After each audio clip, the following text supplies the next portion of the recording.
Friedman says less government spending is always the cure. Kelton says the U.S. will be the exception because of the reserve currency status. Well, oddly enough, I don't know that, well, if Kelton is saying that, it's quite ironic because that's not really, at a certain point, the reserve currency status doesn't matter. Now, I understand it matters. It gives the United States a very long runway, and the United States can do this a lot longer, but it can't do it indefinitely. It can't, or else why are we working? That's always, I always do that in my videos, and people accuse me of being a fearmonger or whatever, clickbait. But really what I'm doing is I'm trying to take things to an extreme so that we can understand the way things work. And just for me, the way my brain operates, for better or worse, it's just a lot easier for me to understand the nuance in what's happening if I take things to extremes. So, okay, let's take this to an extreme. If what Kelton says is true, and that government spending doesn't matter in the United States, it's limitless because we have the world currency status, then why are we working? Why? Are we all just masochists? That's what I'd ask Kelton. I'd say, well, Stephanie, well then your policy, why would you want any American to go to work? That doesn't make any sense. Because you're saying that we can print, or the government can spend, basically limitless amounts of money. So are you just mean? Are you angry at poor people? Do you hate the middle class? Why would you force them to go to work if they don't have to? If we can just send everyone 10 grand a month or whatever, we'll all get rich and we don't have to work, then what's the point? If you're saying people have to go to work, then you must have some sort of ulterior motive. You must hate people. You must hate the poor and the middle class if you want them to work when they don't have to, right? Of course, what she's going to come back with is she'll say, well, I didn't mean that the United States could print as much money as they wanted to. What I meant is that the United States can print as much as they want to, as long as the production of goods and services increases at a rate that's consistent with the growth of the money supply. And okay, she's right. She's absolutely right. So then you say, okay, Stephanie, how are you going to make that happen? And she said, well, that's easy.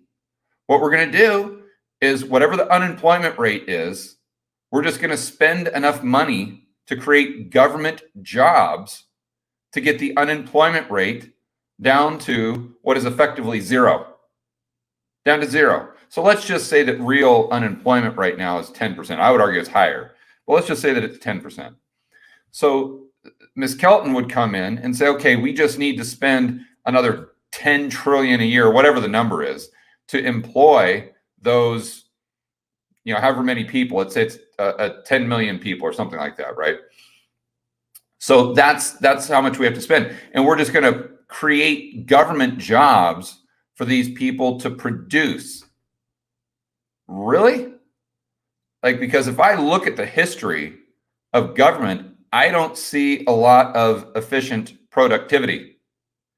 And when I look at the history of the planet Earth, like Russia as an example, or communist China, when the government owns the means of production or owns XYZ, usually it doesn't work efficiently. And therefore, if you're just printing money to hire people to dig holes and then fill them back up again, you're not going to be creating any more goods and services. So that's really the flaw in her argument. If you could just wave the magic wand and just say, yep, let's do an extra 10 trillion of government spending and create these jobs, and that's going to create an additional, let's just call it 10 trillion or however many goods and services we'd need to create to make sure there was no price inflation, that the goods and services was keeping pace with the rate of money growth, M2, broad money. Let's just say we could make that happen. Bing! Yes, mathematically, what she's saying is it works. But that is completely unrealistic in the real world. In practice, it won't happen. And the problem is that if you try it and it doesn't work, then you're screwed. Then you got real big problems, because you're going to have massive runaway inflation. And then the MMTers would say, oh, that's no problem. All we have to do is just increase taxes and we'll take that liquidity out of the system. And then you say, okay, well, again, that works great on paper and in the textbook. Yeah, let's just increase the highest marginal rate to 98%. So the tax receipts go from 18% of GDP up to 50%. We'll just suck that liquidity right out of the system. No more inflation. Okay, again, in a textbook with a calculator, that works awesome. But unfortunately, people really don't work like inanimate wooden objects on a chessboard that you just move this way and they just do that. They just do whatever you want them to do. That's not the way humans operate. So you can bump the highest marginal rate to 98%, but good luck anyone paying it.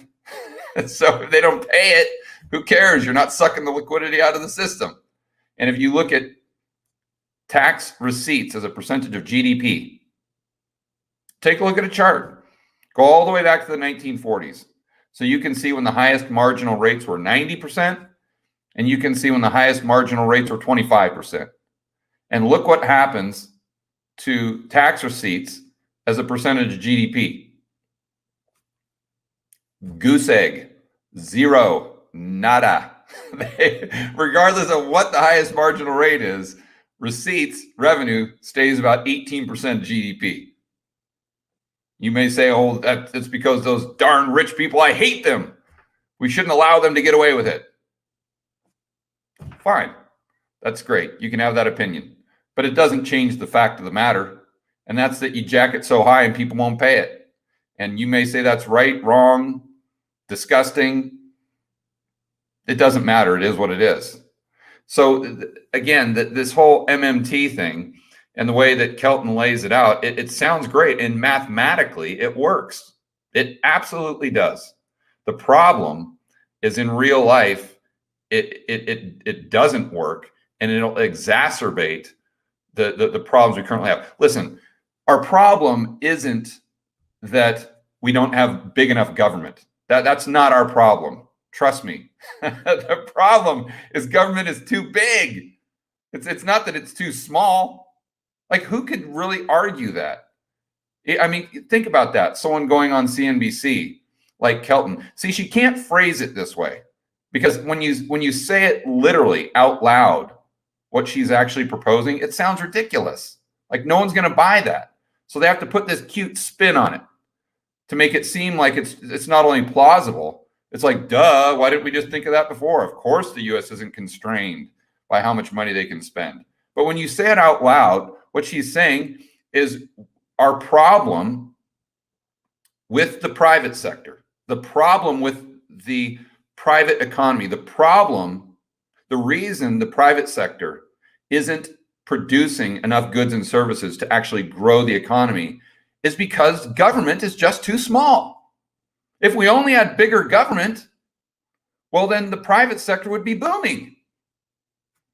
Think about how stupid that sounds, right? Any third grader would sit there and scratch their head and say, wait a minute, that doesn't sound right. Because if that's the case, why don't we just have 100% government spending, right? If all we need is bigger government, right now government is like 55, 56% of GDP, government spending.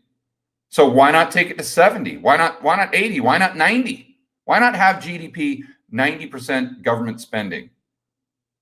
I mean, if this is true, then why are we stopping at 70%? Why not have, you see what I'm saying? So then they'd say, well, it's like aspirin. You just take one. Okay, well, who's going to determine how many aspirin we need? It's going to be the inflation genie.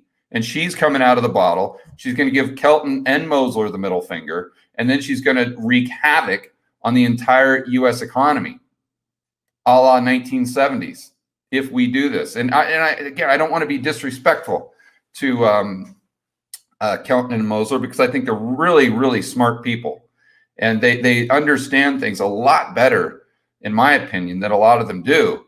But I think it's disingenuous, especially, I was a little more favorable toward them before I heard her on Macro Voices.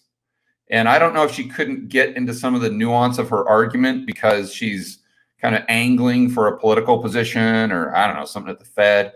But boy, she really punted on almost every single one of those difficult questions.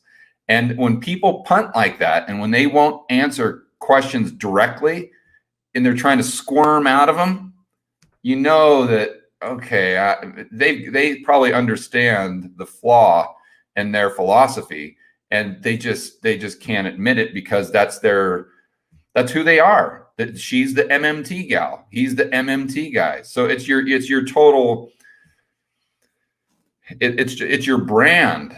You know what I mean? It's who you are. It's what.